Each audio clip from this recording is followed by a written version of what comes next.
Lifos Tunas Harapan Ilahi. Assalamualaikum warahmatullahi wabarakatuh. Halo Sobat Lifos THI, kembali lagi di podcast by Lifos. Bersama aku Asefa dan partner aku Rana. Jadi teman-teman yang nonton apa kabar nih? Alhamdulillah aku sama Asefa baik. Jadi kita mau ngapain sih? Tahu nggak? Aduh, aku nggak tahu, Ran. Kamu tahu nggak? Wah, aku tahu nih. Kita bakal ngebahas topik yang nggak kalah menarik dengan topik-topik sebelumnya. Emang apa sih topiknya, Ran? Nah, topiknya adalah bagaimana cara berinternet dengan sehat. Nah, kali ini kita nggak bakal bahas topiknya sendirian. Kita undang tamu spesial, tahu, Ran. Wah, siapa tuh? Beliau adalah salah satu guru THI. Dan yang bikin spesial ya, beliau salah satu konten kreator yang aktif di TikTok dan juga di Instagram loh. Wah, keren juga ya. Pasti Kamu banyak tahu? nih yang mau jadi konten kreator. Kamu tahu nggak siapa orangnya? Wah, aku tahu nih. Yuk langsung aja kita sambut Pak Garin Dwi Nugraha Esko. Halo semuanya.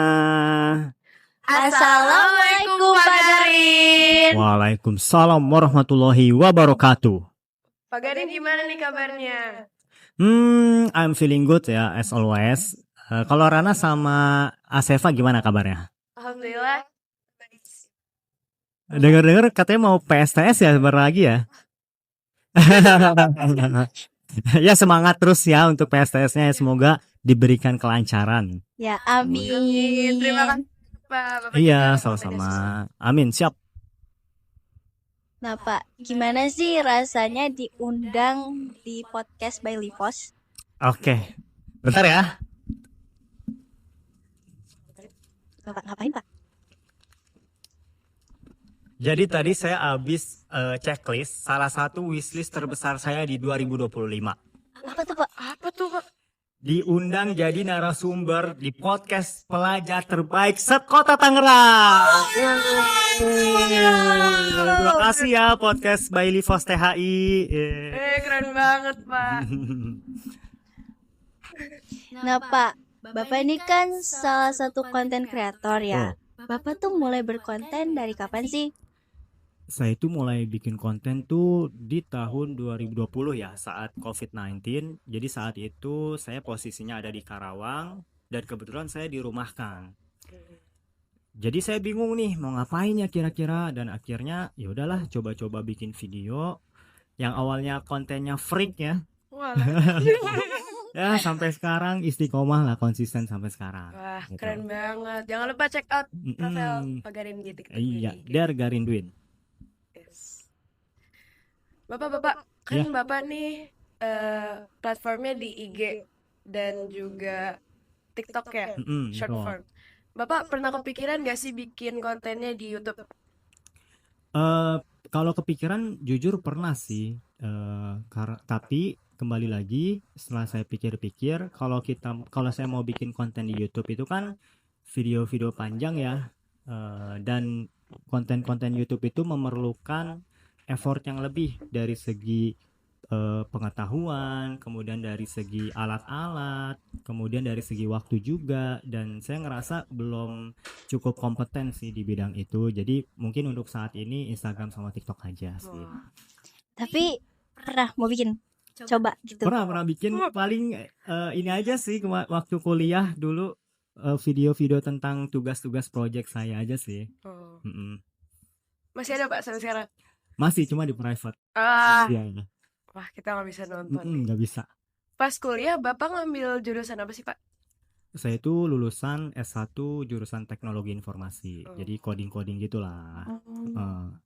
Keren banget. Keren banget. Nah, project-project yang udah pernah saya bikin waktu kuliah itu diantaranya kayak aplikasi perpustakaan, kemudian bikin website gitu, sama bikin waktu itu media pembelajaran pakai Android Studio. Itu sih. Keren banget ya. Keren banget. Ya, alhamdulillah. Makasih ya. Iya, sama-sama. Nah, langsung aja ya kita ke pertanyaan pertama ya Pak. Oke, boleh. Apa tuh? Nah, for starters, Bapak bisa kasih tahu kita nggak sih apa itu internet sehat? Wah, pertanyaannya lumayan nih ya, lumayan menarik ya. Oke, jadi yang pertama kita analogikan dulu internet itu seperti makanan. Nah, yang dimaksud dengan makanan bergizi itu kan di antaranya makanan itu memiliki nilai-nilai kandungan gizi ya, beberapa kandungan gizi seperti protein, karbohidrat, kemudian mineral, serat, dan gizi-gizi yang lainnya. Di mana gizi-gizi ini sangat bermanfaat banget nih buat tubuh kita untuk membantu pertumbuhan, kemudian untuk mengganti sel-sel yang rusak, kemudian untuk menjaga organ-organ tubuh kita supaya eh, bisa bekerja dengan maksimal. Nah, begitu juga dengan internet sehat. Kalau penggunaan internet kita bisa membuat kita menjadi pribadi yang positif, kemudian bisa mendukung proses pembelajaran kita, kemudian bisa menambah wawasan atau bisa mengetahui isu-isu global yang saat ini sedang berlangsung, wah itu udah fix banget, bisa dipastikan internet yang kita gunakan itu sehat banget gitu. Contohnya apa, Pak? Oke, contohnya ya, saya ngambil contoh sederhana dari konten ya, dari sebuah konten. Jadi saya sering banget ngeliat konten anak-anak agit nih, anak-anak kelas 3 SMA. Jadi di mana ada mereka itu posisinya lagi nyantai nih. Di dalam video itu ada beberapa anak kelas 3 SMA yang lagi nyantai. Kemudian di setel nih tiba-tiba pakai sound yang pernah dengar nggak sih yang kayak gini? Na na na na na na na na na na na na.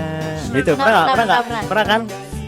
Itu pas di setel lagu itu sound itu langsung kan mereka yang tadinya nyantai langsung jadi semangat belajar gitu. Dan di situ konteksnya itu adalah mereka berusaha untuk masuk ke perguruan tinggi negeri gitu. Jadi dengan sound aja bisa kita bisa semangat loh untuk mengejar impian kita gitu kalau di internet ya. Itu sih contoh sederhananya ya. Oh, gitu, Pak. Nah, Pak, kenapa sih penggunaan internet saat itu tuh penting buat kita sebagai anak remaja? Oke. Kenapa penggunaan internet itu penting ya? Penggunaan internet yang sehat ya, penting banget buat anak remaja atau seusia kalian lah. Nah, saya mau nanya ke Rana sama Asefa nih. Kalian tahu nggak sih karakter dari kita nih, generasi muda atau bisa dibilang kalau kita kan generasi Z sama Alpha ya. Kira-kira karakter kita tuh gimana? Tahu nggak? Kalau Kreatif. Kreatif, betul. Ya, kreatif. Apalagi? rasa ingin tahu yang besar. Nah, betul. Rasa ingin tahu yang tinggi. Lebih pintar. Nah, bisa dibilang gitu ya, kita lebih lebih teredukasi daripada generasi-generasi sebelumnya. Nah, ada satu karakter yang ini jadi ciri khas bagi kita nih, generasi Z dan generasi Alpha. Yaitu kita tuh mudah mengidolakan sesuatu atau seseorang. Iya nggak sih? Ngerasa nggak sih? Betul. Iya nggak sih? Ngerasa Contoh, generasi kita siapa yang nggak tahu Janis Kauri?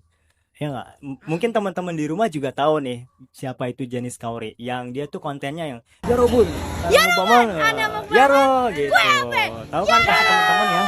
Tahu. Nah, banget. siapa anak-anak Gen Z dan anak-anak Alpha yang nggak tahu Janis Kauri? Pasti ya hampir semua tahu lah gitu Janis Kauri. Dan kita berbondong-bondong itu kan kayak meniru konten-konten dia gitu buat di Instagram, buat di TikTok segala macem. Nah, dan untungnya si Janis Kauri ini menurut saya konten-kontennya itu sangat positif. Kenapa sangat positif? Yang pertama, si Janis Kauri ini dia memperkenalkan makanan-makanan UMKM ya. Jadi banyak tuh generasi-generasi kita yang berbondong-bondong beli telur gulung, beli dimsum, itu untuk bikin konten itu, ya nggak sih? Nah, coba bayangin kalau yang muncul atau yang ngetrend adalah konten-konten kreator yang gamers, yang dia itu toxic banget, atau enggak influencer yang pergaulannya tidak baik, dan kita sangat mudah untuk tertarik sama mereka gitu ya, untuk mengidolakan mereka itu kan, ya kita bisa jadi mengikuti mereka gitu. Itulah pentingnya supaya kita internet positif. Pak, kalau misalnya nih kita berinternetnya nggak sehat, jadi kita berinternet buat hal-hal yang tidak positif, gitu. Apa sih dampaknya? Oke, kalau misalnya kita tidak berinternet dengan sehat, dampak yang akan timbul ke diri kita apa? Balik lagi ya, tadi kita analogikan internet itu seperti makanan. Nah, contoh, kalau internet tidak sehat, kita analogikan seperti makanan yang tidak sehat. Kalau kita terus konsumsi makanan-makanan yang tidak sehat, otomatis nanti secara tidak sadar ya, tanpa kita sadari, tubuh kita tuh akan mengalami yang namanya kerusakan. Entah itu kita terkena penyakit diabetes, gagal ginjal, kemudian stroke, penyakit jantung, dan penyakit-penyakit yang lainnya.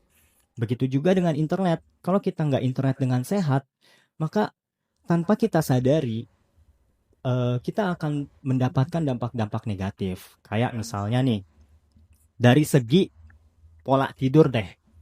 Dari segi pola tidur, kalau kita tidak menggunakan internet dengan baik, itu pasti nanti kita dari segi pola tidur akan berantakan. Kita akan insomnia, susah tidur, dan yang lainnya. Itu dari pola tidur ya.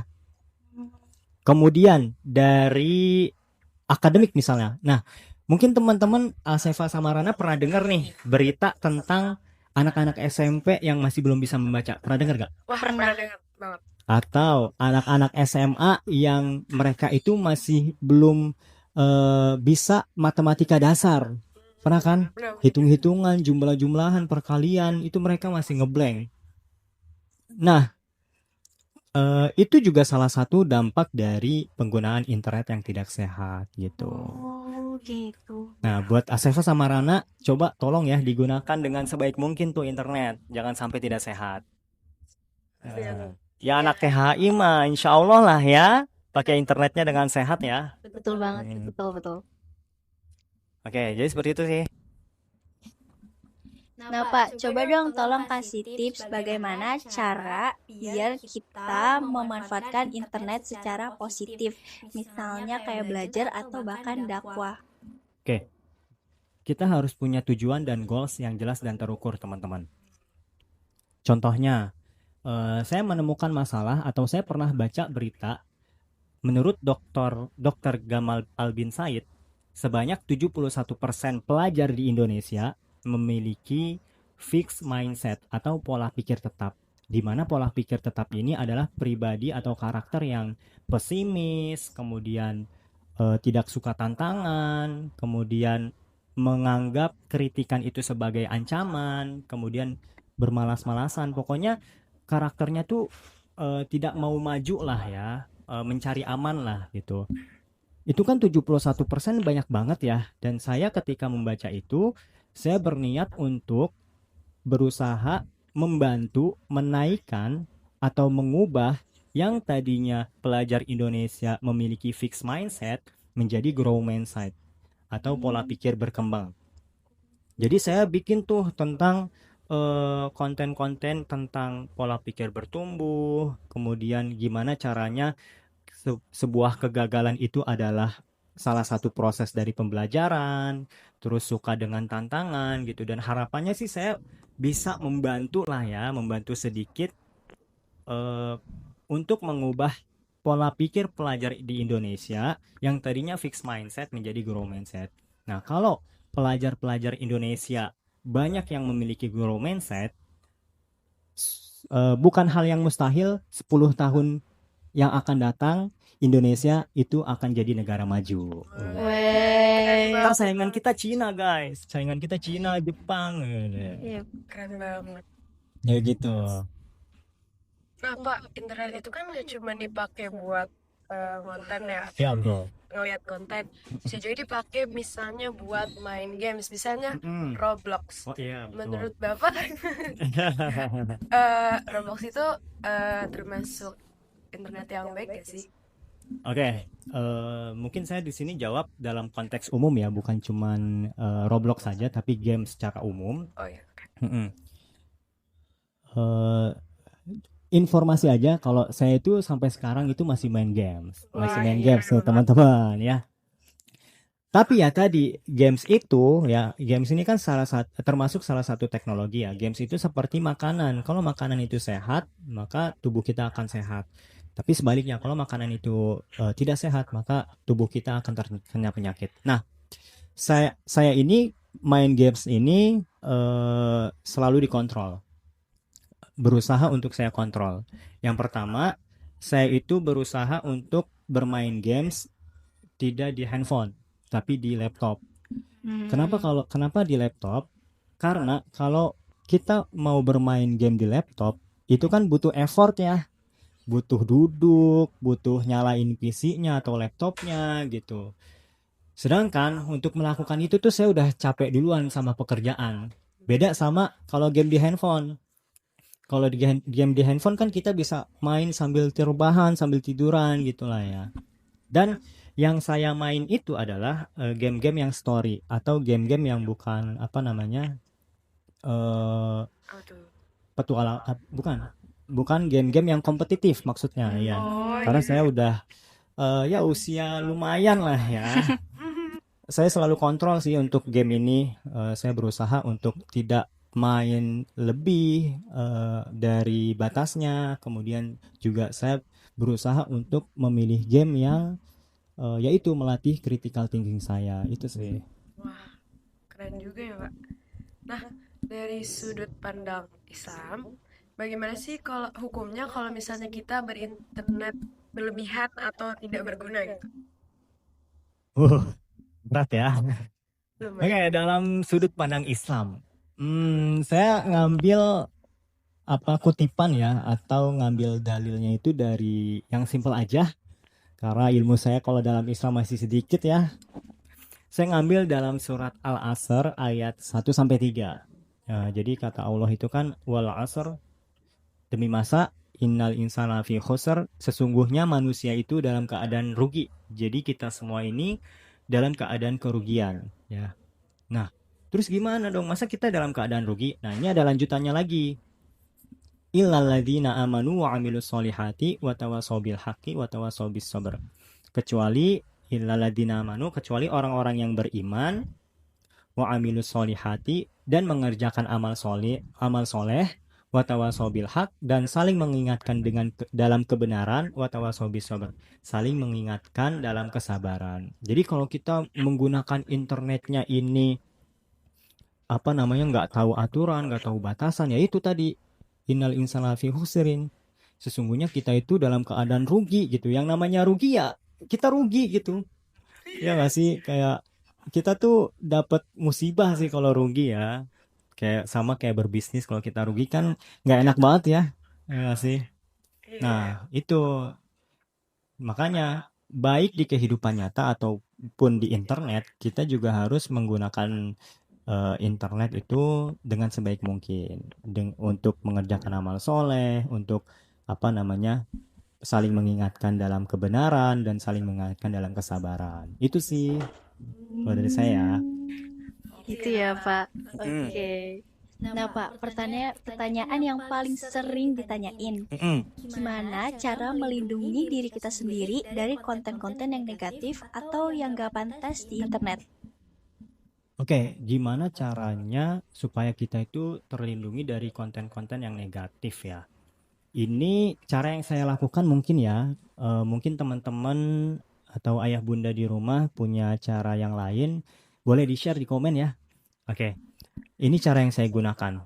Yang pertama, kita harus tahu dulu nih, kalau misalnya internet yang kita gunakan tidak positif atau dalam artian kita menggunakan internet untuk kepentingan yang negatif, maka kita akan dapat dampak buruknya juga nih.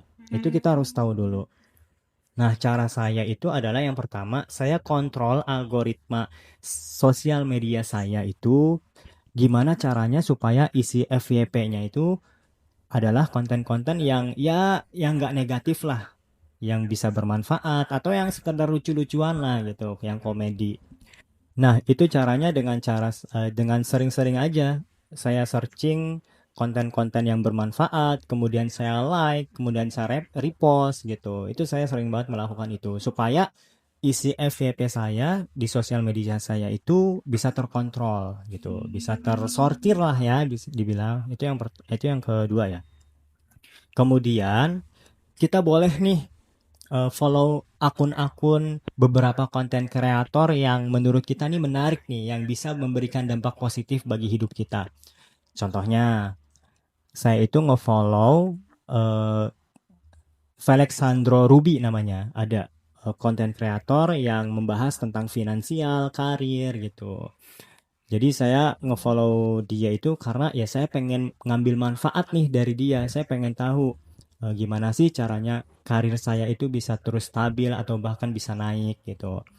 Kemudian kalau dari segi pendidikan ya, dalam dunia pendidikan karena saya seorang guru, saya nge-follow ada yang namanya konten kreator itu Kak Galih Sulistianingra kalau nggak salah. Beliau itu adalah seorang praktisi pendidikan lulusan London kalau nggak salah ya. Nah itu saya nge-follow dia tuh. Saya pengen tahu gimana sih caranya menjadi guru yang baik dan benar gitu ya, gitu. Kemudian kalau untuk yang komedi, pasti teman-teman tahu nih ya. Beberapa teman-teman tahu ya. Itu saya nge-follow atau ngikutin Farhan Frisia. Tahu nggak sih? Tahu Tahu ya, Iya, Farhan tahu. Frisia yang ya melas gitulah mukanya gitu ya. Itu salah satu konten kreator favorit saya banget sih. Bahkan kalau saya lagi sendiri di rumah gitu, saya kadang suka niru-niruin dia gitu. Oke. Iya. Nah, kalau Rana sama Asefa punya nggak konten kreator favorit nih kalian? Saya sih apa ya? Saya bingung nih. Yang banyak deh. Sam. Iya. Siapa? Salah satunya deh. Seva dulu deh. Temen berada dulu deh.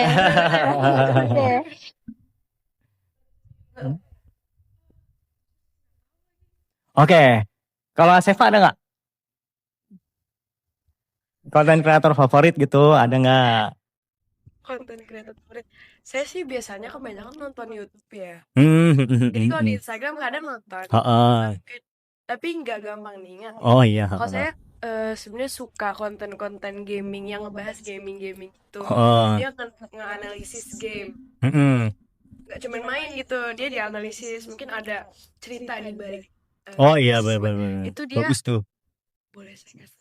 Dia ada nama channelnya Drum. Dia ngebahas game.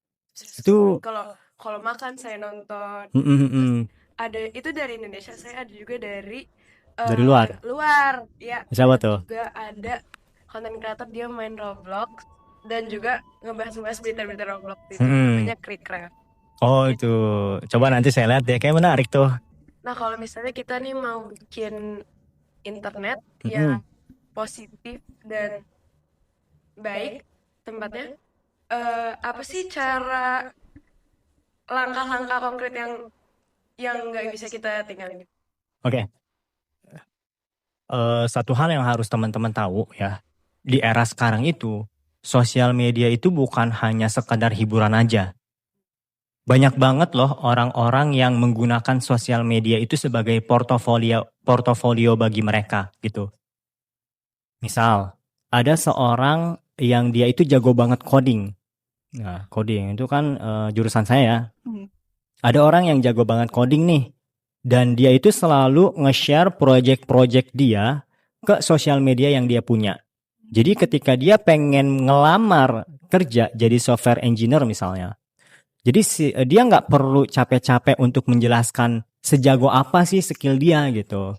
Dia cukup tunjukin aja nih sosial media yang dia punya.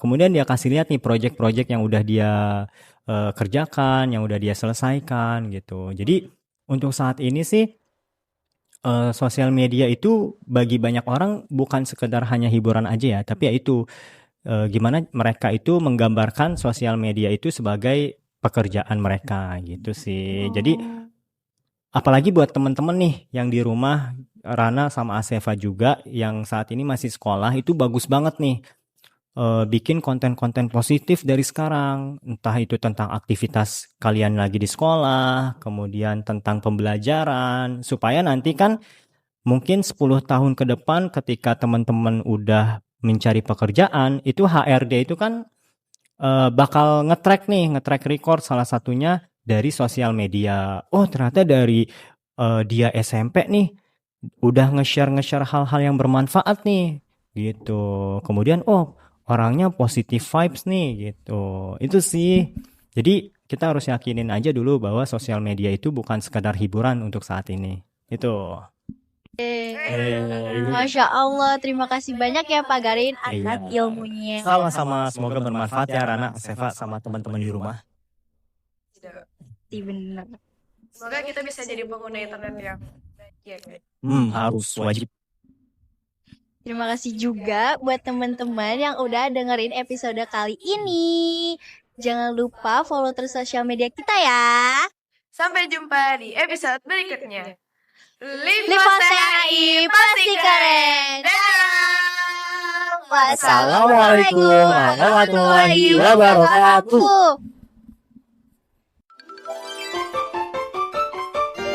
Podcast by Livos Tunas Harapan Ilahi.